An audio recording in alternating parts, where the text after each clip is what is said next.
হয়তো 2013-14 সনের দিকে কথা বললে বাস্তব হতো। মূলত 13-14 পর থেকে জামাতের সঙ্গে বিএনপির একটা দূরত্ব মনস্তাত্ত্বিক শুরু হয়ে যায়। জামাতের সাথে বিএনপির এটা হবে না, আমি বলি বুঝতে পারবেন না, আমি মানে কথাগুলো বলছি ফিলসফিক্যাল দৃষ্টি থেকে, যেটা রিয়ালিটি।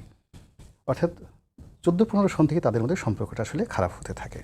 18 সনে যে নির্বাচনটা হয়েছে তখন একেবারে ধরে বেঁধে সম্পর্কটা নিয়ে 18 সনের পর থেকে আসলে কাগজে কলমে তাদের মধ্যে কোনো রিলেশনশিপ ছিল না। 18 সনের পরে হয়েছে। জামাত যেটা মনে করছে যে আমরা তুলনামূলকভাবে ভালো মানুষ, ঘুষ খাই না, দুর্নীতি করি না, আল্লাহ রাসূলের পথে থাকি। আর বিএনপির যারা লোকজন আছে এইগুলোর মধ্যে বহুত খারাপ লোক আছে, বদমাশ লোক, হ্যাঁ, যারা মন্দ কাজ করে। মধ্যে জামাত ভালো মানুষ আর বিএনপির লোকজন খারাপ। এটা আমাকে কাদের মোল্লা সাহেব একদিন বলতেছিলেন। বেগম জিয়া যখন ছিলেন প্রধানমন্ত্রী তখন তার রুমে যেহেতু ঢুকতে হতো, তা খালি পায়ে ঢুকতে হতো, জুতা খুলে ঢুকতে হতো। তো একদিন কাদের মোল্লা সাহেব ভিতরে ঢুকছেন, জুতা খুলে ঢুকছেন, বাইরে দেখে জুতা চুরি হয়ে গেছে। তিনি সোজা বেগম জিয়ার কাছে গেছেন, যে বলছেন, ম্যাডাম আপনার অফিসে এসে আমার জুতা চুরি হয়ে গেছে, তো জুতা চুরি হয়ে গেছে, এখন আপনি আমাকে জুতো কিনে দেন। উনি খুব উইট করতে পারতেন, হাসিটা করতে পারতেন। তো বেগম জিয়া বললেন যে এটা কি আপনি জামাতের অফিস পাইছেন নাকি যে জুতো চুরি হবে না? কাদের মোল্লা নিজের মুখের কথা, বেগম জিয়া যেহেতু এখনও জীবিত আছে, এখানে সব কিছু। বিএনপি প্রথমে থেকে মনে করে we are the Lord of the ring. আমরা এই জামাতকে নিষিদ্ধ একটি রাজনৈতিক দল, বঙ্গবন্ধুর জমানাতে যেটা ছিল তাদেরকে টেনে হিসলে তুলে এনে মানুষ বানিয়েছি, তাদেরকে খাইয়েছি, পরিয়েছি, দল করার সুযোগ দিয়েছি, বড় হয়েছি। আর এরা যতবারই সুযোগ পেয়েছে আমাদের সাথে বেইমানি করেছে।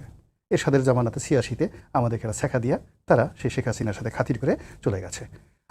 আবার আমাদের কাছে আসছে, আবার আওয়ামী লীগের সাথে সম্পর্ক করছে, আবার আমাদের সাথে আসছে। এর মানে তারা 111 হয়েছে, 111-এর সময় দেখা গেল যে মঈনুদ্দিন ফখরুদ্দিনের সাথে মিশে গেছে। আমরা গুতের উপরে থাকি, আমাদের দৌড়ের উপর থেকে জান বেরোয় যায়, আর জামাত তখন পোলাও কুরমা খেয়েছে। জামাত এই গত সেই 2016 থেকেই তারা মেন্টালি প্রস্তুতি নিয়েছে যে আমাদেরকে আগামীতে স্বতন্ত্রভাবে নির্বাচন করতে হবে, সংগঠন হতে হবে, এবং আমরা রাষ্ট্র ক্ষমতায় আসবো, এবং আমরা আওয়ামী লীগের সঙ্গে সরাসরি কন্ট্রাডিক্ট অ্যান্ড কনফ্লিক্টে যাব না।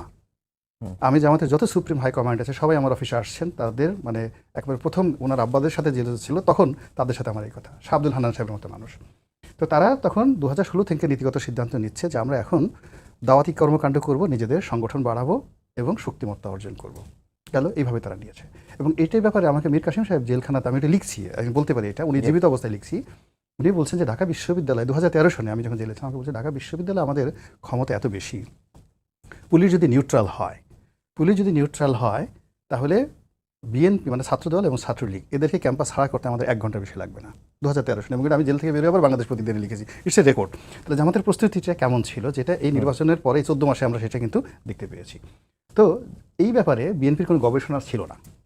জামাত যে তলে তলে কী করছে, কোথায় কী করছে, কীভাবে শক্তি বাড়াচ্ছে, কীভাবে প্রার্থী বাড়াচ্ছে, কীভাবে কোনো কিছু করছে, টাকা আসছে, এত জুলুম অত্যাচারের মধ্যে তারা কীভাবে মানে সে ক্যান্টনমেন্টে গেল, এবং 2 বার করে সেনাপ্রধান আমিরে জামাত বলল। আমিরে জামাত শব্দটা কিন্তু চট্টকথনিক কথা না, তিনি ডাক্তার শফিক বলতে পারতেন বা জামাতের আমির সাহেব বলতে পারতেন, কিন্তু যখনই তিনি বলতেছেন আমিরে জামাত, যেটা সাধারণত রেসপেক্টফুল অ্যাড্রেসিং, এটার গুরুত্ব বিএনপি বুঝতে পারেনি। বিএনপি গুরুত্ব বুঝতে পারছে যখন সে দেখলো যে 2024 সনের আগস্ট মাস থেকে 2025 সনের মার্চ পর্যন্ত কোনো ক্যাম্পাসে ছাত্রদলকে ঢুকতে দিচ্ছে না জামাতের লোক।